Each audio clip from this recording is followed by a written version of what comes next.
Heyo, and what is up, gang? Thank you for checking out Sledgehammer TV tonight. AEW Dynamite has put on some really fantastic shows since it came to us in October. This, however, was not one of them. While it wasn't a bad show and it did feature some really good in-ring action for a couple of the matches we've seen tonight, there's a lot about this show that just has me scratching my head and asking why. And we are going to talk about all of those things right here and right now as we outline everything wrong with tonight's episode of AEW Dynamite on your new favorite wrestling show, the Sledgehammer Wrestling Show. I'm Nick Nightmare. Let's get this thing underway. Let's do it.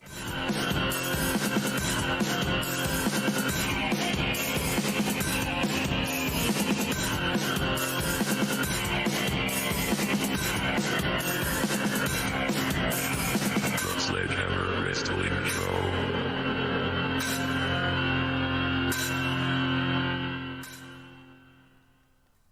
As usual with these AEW reviews, I'm going to begin with a little bit of a disclaimer. If you are one of these fans that absolutely think AEW can do no wrong, you are going to hate this show.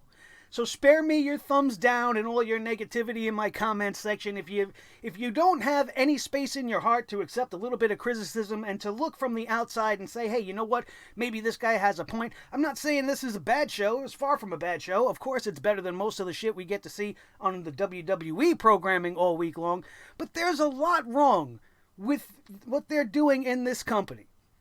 AEW is claiming to be an alternative. They're claiming to not be the WWE. They want you to think they're different and they're new and they're fresh.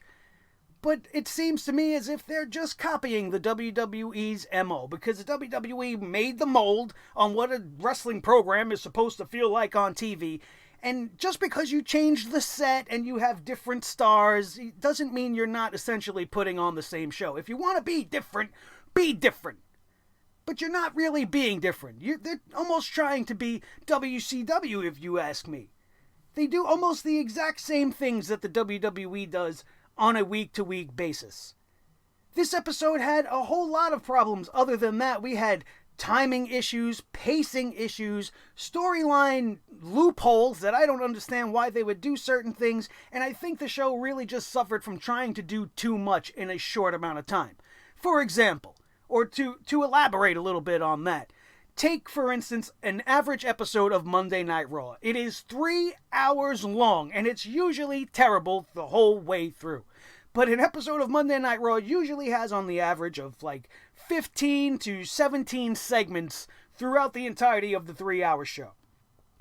This episode of AEW Dynamite had 6 matches, 3 in-ring promos, pretty lengthy in-ring promos, 3 separate vignettes, 3 post-match segments in 2 hours' time, and that's 15 total segments. Never mind all the commercial breaks that littered this show. This show was very heavy on commercial breaks for the first time since AEW started. I feel like we went to commercial every 5 minutes, and that just because we had the picture-in-picture, they were getting away with it. But on that note, you ran so many important things and big spots in matches and big moments on the show during the picture-in-picture. Which means, like, how important really is it? Is it more important for us to watch the commercials, or are you really trying to get our attention on the show? Because you can't have things happening during commercial break that we should be paying attention to and hearing what the announce team has to say. The timing and the pacing of the show was terrible. The commercial breaks in the show was terrible. They tried to do way too much here. Instead of scaling it back and really focusing in on a couple of very important storylines and having them ring throughout each episode, you don't have to do so much. You guys are going to be here for a while, are you not? You don't have to front load the show with so many things. Oh, but you're saying it just like the WWE. Yeah, well, they are, because we have started this show with a 6-man tag. And while the 6-man tag was fantastic, and Dustin Rhodes absolutely deserves a whole lot more than credit than he's ever gotten. I told you guys when he was still Goldust in the WWE in that last year he was there, they should be utilizing him. He has a whole lot more to offer in the ring. He's out there at 50 years old doing Canadian destroyers that look fucking fantastic, and the match was great. But essentially, when we're seeing one on Monday Night Raw, one on SmackDown, we're getting 6-man tags now almost on a weekly basis on NXT as well. And then we go to AEW and it's 6-man tag. It's all the same. You don't have to do what the other guys are doing. You want to book a match with 6 men in it? Be different. Do something different. Have a 6-man scramble. Have an elimination match. Do something else. Don't do what they're doing, because it makes me feel like I'm just watching another version of the WWE, and I don't think AEW, that was the plan. You can't just have a different set and think that you're a different show when you're formatting it the exact same way. Like I said, the 6-man match was good. It was very, very good, and it was a hot way to start the show, and it got my excitement level up. But at the end of the day, it's just another 6-man tag, and you have to point that out. I can't shit on the WWE for constantly throwing 6-man tags on me and then not say something about it when AEW does it. Be different if you're going to be different. Then you want to book Rey Fenix versus Trent. Now, I know that this is coming off of last week's tag team matchup where the Lucha Brothers lost to everybody's shock and dismay. But I really believe that when you have a talent who is so good like Rey Fenix, you're going to overexpose him by having him wrestle every week. And a match here against Trent in a one-on-one contest was not necessary. You're going to have all of these things that Rey Fenix does lose their specialness. He comes out, he does his little flippy-dippy thing, right? He does his bounce off the top, bounce off the thing. He does his I walk the tightrope. He does his topes and all of these things that we have seen every single time we have seen Rey Fenix wrestle, which has been almost on a weekly basis. They need to understand that less is more. You want to have him almost as an attraction. The more we see him out there doing the same shit, the quicker we are going to become accustomed to all of this, and we're going to get bored of it. I'm already almost bored of it. How many times are we going to see all the same spots? And you save that by having Rey Fenix not have a useless one-on-one match against Trent tonight. Then you have Trent Beretta there just to lose to Rey Fenix. Which does what for the best friends? What does it do for a talent like Trent Beretta? Nothing. So it has a whole lot of negative to it. Was it a good match? Sure, it was entertaining. Rey Fenix is great. And that's why you need to rein it back. You have to tone it down. You keep giving it to us on a weekly basis, it's going to become old and stale quickly. There are so many other talents you could be doing stuff with and telling different stories from week to week. We don't have to continue telling the same story all the time by doing unnecessary things. Maybe you have Rey Fenix beat up Trent in the back this week, setting up for a one-on-one match next week. This way we don't just keep seeing the same stuff over and over again.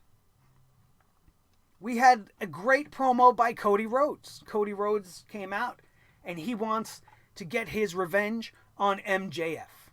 He addressed the attack last week by the Butcher, the Bunny, and the Blade, which is just one of 3 very dark segments that are going on in AEW right now.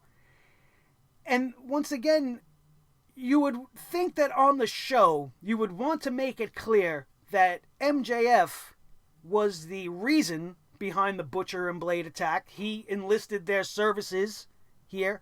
But we wouldn't know that unless you watched all of their stuff online. You have to go to AEW Online or watch Being the Elite or watch some of these other stuff to know what is going on. This is something you might have wanted to tell us on the show, and I shouldn't have had to see on my social media feed on Twitter instead.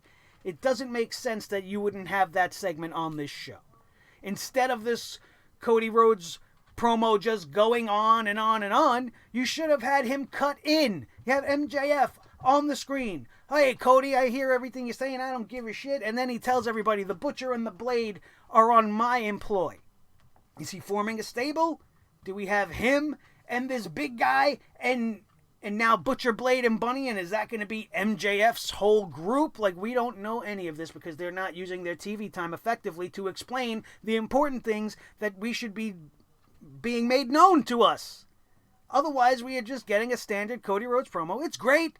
He offered $50,000 in cash to MJF. He offered his Rolex watch given to him by Tony Khan. He offered him his red bottom shoes. He'll offer him anything in the world to get a match and to get his hands back on MJF. MJF's not going to wrestle Cody Rhodes. He swears he's not going to wrestle Cody Rhodes. This is a great storyline. But when I find out, as I'm scrolling through my Twitter feed, about this promo that MJF cut on the internet somewhere, I have to take exception to the fact that it wasn't on the show. And instead of seeing that, we get to see Nyla Rose and Leva Bates in a match? No thanks. We'll get to that in a second. After this Cody Rhodes promo, which really didn't accomplish anything, Cody said his piece and then he walked out, leaving his shoes and all of his goodies in the ring for MJF to come and get. After this, we get Joey Janela backstage, telling everybody he needs this match with Jon Moxley, and now it's actually going to count, and they're going to have this rematch from Fyter Fest. And Jon Moxley comes in to interrupt, because Joey Janela says, "Jon Moxley, you're going to have to kill me." And Moxley comes in, doesn't take anything seriously, kind of laughs it off, and he's like, kids, like kids these days, kids, and then walks off. I guess it was an effective promo, really didn't mean much or do much for either guy, so maybe you could have had the MJF promo here instead. Or maybe not have it at all, since you have so much going on tonight, and maybe add some more time to some of these matchups that could have used it. Like the women's match. Not the Nyla Rose Leva Bates match, but the other match that we're going to talk about that they had on this night. We had a Dark Order hype video shown. This was great! This was great. This is what I've been asking for about the Dark Order. Don't just throw them out there and tell me they're the Dark Order. There's got to be a story behind it. Why is Evil Uno and Stu Grayson a thing? What's with all the minions? What's going on? I need to know. And now they're elaborating on it, and on a personal level, I kind of hate it, only because it is almost identical to what I had in mind for my stable when I become a manager at House of Glory. I wanted to do nearly the exact same thing. You know, we could be anywhere, we could be anyone, come join us, I can save you, the whole 9 yards. And now I have to go back to the drawing board on Nick Nightmare and the organization that we are going to form later in sometime in my life, hopefully. But this really, really was good. I appreciate it. The promo itself was great. We followed the further adventures of the fat guy. The guy we've seen in these Dark Order promos. He was ready to pledge himself to the Order, and he says he just wants friends. And then the minions and everybody in the Dark Order decide that they're going to rub his face to death. Now, this was the part of the promo I didn't get. Like, I expected them to attack and start kicking and beating him down. But instead, all the minions, like, gather on top of Fat Guy and just start, like, tickling his face to death. And is that how you get, inducted into the Dark Order? They're going to tickle you until you submit to their will, and now you're all dark and scary? Is that why they have permanent smiley face masks? Because they get tickled to death by the rest of the minions and as an initiation? I don't know. They didn't really make it clear, but I did enjoy this promo segment way, way more than I enjoyed the matchup that followed, which was Nyla Rose defeating Leva Bates with a beast bomb in a quick and unnecessary squash match. You want some squash? Shit, no! I hate squash matches. Once again, one of the things we see on a daily basis on all of the other shows, in professional wrestling. I don't need it. Especially when you're just going to show me Leva Bates. I don't care. Peter Avalon got involved. Who cares? It doesn't matter. This whole segment was booked for one purpose and one purpose only, and I don't have too much negative to say about it, but once again, you are bringing attention to the opposition when you want to show Britt Baker doing the exact same shock face that she did when she seen Adam Rose. I'm sorry, I don't know why I said Adam Rose. Adam Cole in the War Games match at NXT. And now, on top of that, you got Excalibur exclaiming, "Oh, it's Adam Cole's girlfriend." Blah. You know what you did by doing this? All you did was make all of these wrestling fans that watch both shows think about NXT War Games and how awesome that was at the end of this terrible Nyla Rose Leva Bates segment.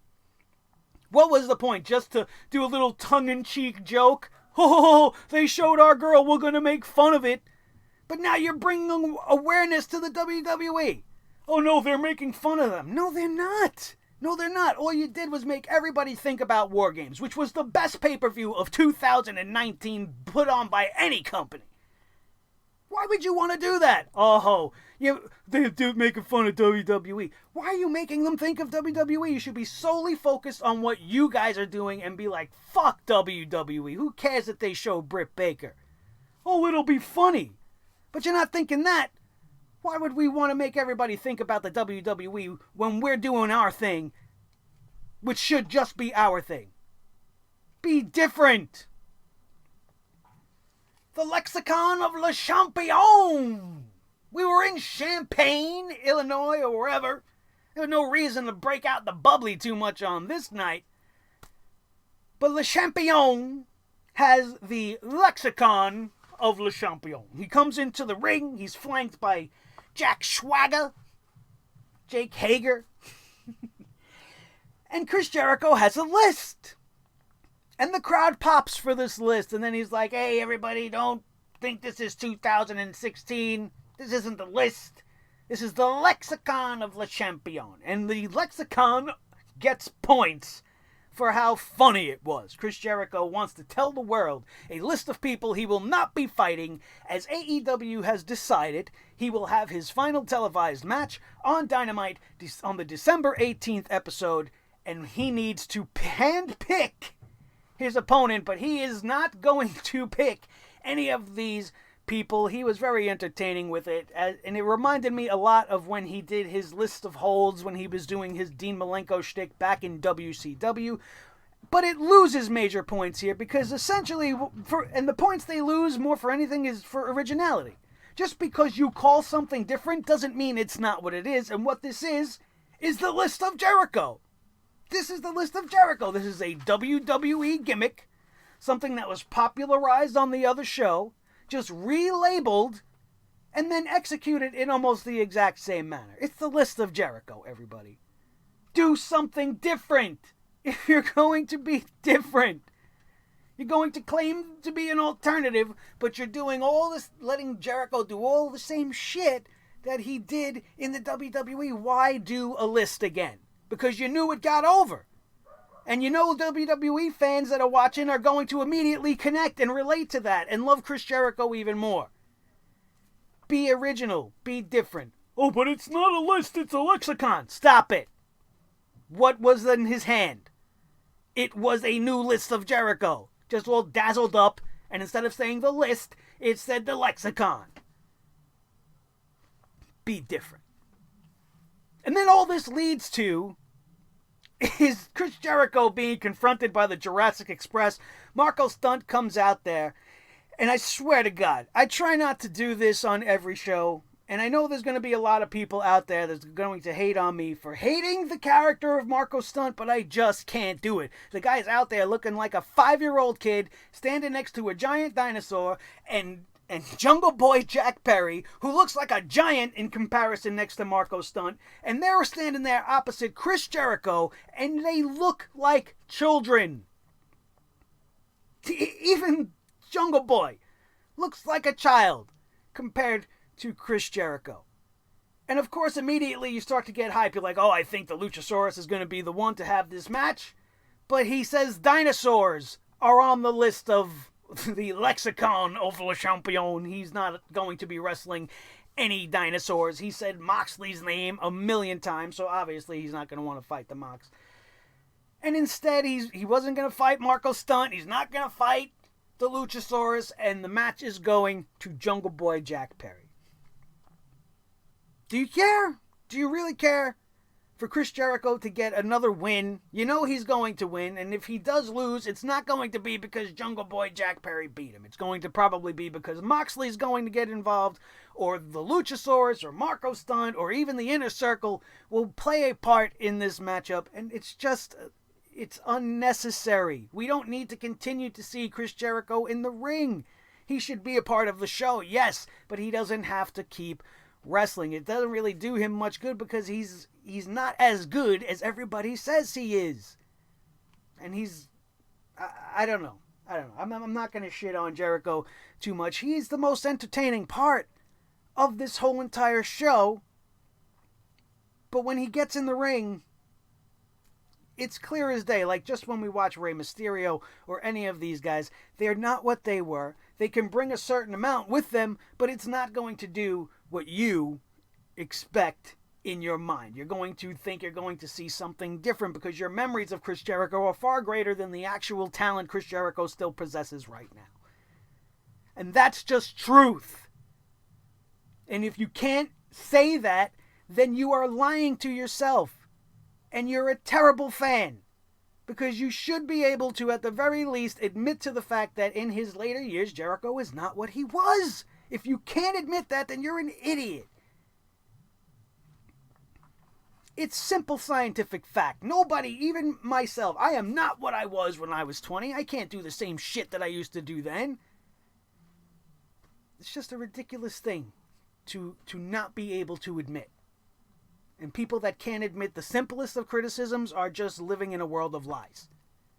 And it's not where you should be. You should be able to talk and discuss with me and debate with me in a sensible, respectable manner. It's discussion. It's open for discussion. You might feel completely different, and that's fine. Leave your comments down in the comments section below. The weirdness on this show continues. You have Chris Statlander defeating Hikaru Shida. Hikaru Shida is the number one contender for the Women's Championship. Why is she losing? Why is she losing to anybody? I understand you want to bring in Chris Statlander. You want to give her a big old win. You want to get her some momentum. You want to establish her as a threat on the roster. And so you sacrifice your number one contender, the woman who's supposed to be challenging the champion. Why? That's a WWE thing, man. Because they don't give a shit about that. This is a company that's supposed to be giving a shit about wins and losses and in relativity to the championships and who deserves it and who doesn't. And now your number one contender is losing. Why? Why? This was a very good match. These girls brought it. This was very entertaining, but the finish was awful. Not in its execution, but in the decision to have Shida, who's been the focus almost of the women's division. You've been building her up and building her up and building her up, and now you knocked her down as she's getting ready to go into this championship matchup. Why? Is Chris Statlander taking that spot? Did she take the number one contendership with this win? And then you have, to make it even worse, at the end of this matchup, we have a post-match segment with Brandi Rhodes and Awesome Kong. They want to come out, they want to offer the olive branch to Chris Statlander. They want to ask her to join the Nightmare Collective, which is an extension of the Nightmare family. And the more they use the Nightmare moniker, the more I hate it, because it was my thing, and it's fine. It's fine. I didn't mind Cody Rhodes being the American Nightmare. I didn't even mind the Nightmare family, even though I was going to use that before I decided to come up with the Sledgeheads and the Sledgehead Army, which is pretty much the reason why I had to change it to that, because I didn't want any problems with Cody Rhodes and his camp, trademark-wise and whatnot. But it's too much. The Nightmare Collective, it comes off the exact same as the Dark Order. They want Chris Statlander to join them. They can protect her. They can save her. They don't want to cut her hair off for whatever reason. But Statlander turns and leaves. She's not going to join the collective, regardless of their plea. And then all of a sudden, this fan in the crowd's like, I want to join. And they pull some girl out of the crowd. And during the commercial break, Awesome Kong is shaving her head. And why is she even shaving her head? I understand taking the trophies and the pieces of hair because she's collecting trophies. But why are they shaving heads completely now? Are they the straight edge society? They're not the straight edge society. At least in the straight edge society's case, shaving heads make sense. Their leader had a shaved head. He shaved the head of his first follower. They shaved the head of the female that was involved. It was a whole thing. But Brandi Rhodes gets to walk around with her hair. Awesome Kong gets to walk around with her hair. And everybody else has to have no hair in the Nightmare Collective. Is that what we're going to do? And then you have all of this take place during a commercial break? Terrible. Terrible timing. And what is the point? And how many different dark organizations are we going to have? We're going to have the Dark Order. Now we have Brandy Rhodes flipping out. She's starting the Nightmare Collective. Now we have the Butcher, the Blade, and the Bunny who are coming out of the shadows and coming out from under the ring, and they want to cut the head off the snake and take out Cody Rhodes. Too many of the same angles going on at the same time. You got to space that shit out, man. 3 different segments on one night. All saying the same thing, essentially, but for 3 different sets of people. Be different. Pentagon Jr. defeats Christopher Daniels in a matchup that I thought going in should have been booked as the main event, seeing how it's the only match on this night, except for maybe the 6-man tag, that has any real heat behind it, has any real reason for happening. Christopher Daniels wants his revenge on Pentagon Jr. for doing what he did to him and giving him that package pile driver on the steel rampway of the AEW entrance. So you would figure this would be the way to close the show. You could have had SCU involved. You could have had Rey Fenix involved, like you did get him involved, and it would have been, I think, a better way to go off the show, to go off the air, instead of just a Jon Moxley versus Joey Janela rematch from Fyter Fest, which is only the main event because Jon Moxley is in it. But after the matchup took place, I was glad it wasn't the main event because this match was very disappointing.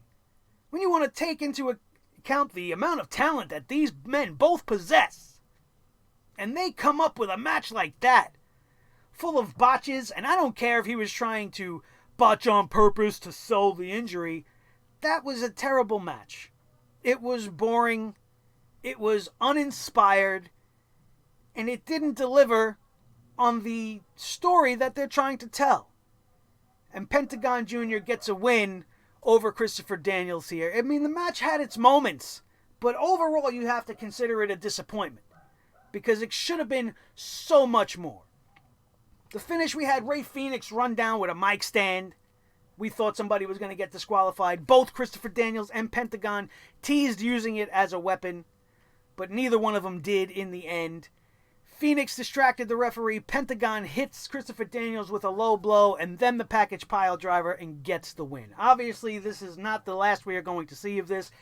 This was just very underwhelming and did not do what I thought it was going to do. I was actually excited for this matchup at its start, and then I just kind of sat there and watched and was like, wow, that was not what I expected, and it should have been a whole lot better than that.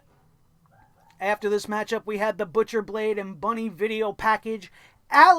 Impact Alley is the Bunny, and she's sitting there saying they're sick and tired of seeing Cody Rhodes' face plastered everywhere, and they are here now to cut the head off the snake. They are going after Cody Rhodes. At this point in the show, I'm like, but why? Why? What did Cody Rhodes ever do to Butcher? What did he ever do to Blade? What did he ever do to Bunny to make them all pissed off? But then as I'm preparing for the show and I'm going through my Twitter feed and looking for more news and information about the show to come and try to report to you guys, this is what I see. I see an MJF promo where he's telling everybody that he was the reason why the Butcher and the Blade attacked Cody Rhodes. And I'm saying to you guys, that was the promo that should have been somewhere on this show, whether it was earlier when I pointed it out or right here. Instead of giving Butcher, Blade, and Bunny time to tell everybody they want to cut the head off the snake, why don't you tell the world MJF is the reason why? Instead of just putting it on social media. And then in the main event, we had Jon Moxley versus Joey Janela. Only main eventing, like I mentioned, because it was Jon Moxley's matchup. And though there is history here between the two, the Fyter Fest match that didn't count, I don't really see why this was booked as the main event. But this was a good match. This was a very good main event. This was more of a fight, if you ask me, than a wrestling match, which is kind of what I would expect from a Jon Moxley match. And Joey Janela is the bad boy of AEW, so he should be able to be a little rough and tumble in there. He definitely broke out tonight. Joey Janela impressed me in that match with Jon Moxley, and it was a fun match to watch. It was interesting. It was entertaining. Just didn't see the use for it. You're giving a loss to Joey Janela. Maybe that's part of the storyline. He feels like he's being underappreciated. Maybe he's going to go on a little bit of a losing streak until he proves himself. And you're just padding up Jon Moxley's win score now so that It makes a little bit more sense when he challenges the champion in 2020. I don't know what the purpose of this was or the ends they were trying to get to, but it was a good match. It was an entertaining main event, and then AEW was done for this week. And I know a lot of you guys in the poll that I put up and asked you guys to take, you thought the show was awesome, and I think awesome is a little bit of an over dramatic description of this show. The show definitely had its moments, but for the most part, as I just illustrated to you guys, there were a shit ton of problems with this show. I don't like how they're just seemingly trying to just be another WWE. You want something different. It's been the theme of this night's episode for us. Do something different. You want different. NWA Power, that's different. The presentation is different. That's an alternative. There is nothing about that you can possibly compare it to in other modern day WWE style wrestling. Even New Japan. They're just a Japanese WWE. There's nothing really different about it. If you wanted to shake things up, you wanted to change the industry, you should have changed it up a little bit. And sometimes, you guys, less is more. Think about all the money they're spending on all the pomp and circumstance and the sets and the lighting and all of this stuff, just so that they can look like they are big league. When you don't have to look like you're big league if you're putting on big league content. You could scale it down, you could make it smaller. Look at the beginnings of NXT. NXT wasn't always in gigantic arenas with big overdramatic sets and things going on, but the wrestling was the story. The wrestling was the reason to watch. It was a 1-hour show, but it was the best wrestling show on television. And now that honor is going to NWA Power. Tonight's AEW, you guys thought it was great, I'm sure. I didn't think so much. I did enjoy the main event. I did enjoy the 6-man. And I thought Chris Statlander versus Hikaru Shida was a great match. And in between all of this was a bunch of stuff that probably shouldn't have been happening and things that you should have been telling us you weren't. Which makes me give this episode of AEW the poop hammer, and no segment deserves it more than that Brandy Rose segment, especially since it was happening during the commercial break. The most important moments of the segment happening during break is one of the cardinal sins that you could offend me with when I'm watching pro wrestling. So that is where the poop hammer lies on this night. And don't forget to get your Poop Hammer t-shirts right now, available at bonfire.com/store/sledgehammer-TV. Just a couple of days left until you can get it. I'll probably extend it if I can so that it'll be available through the holiday season. If you want one, go get one right now. And thank you to my guys that have already purchased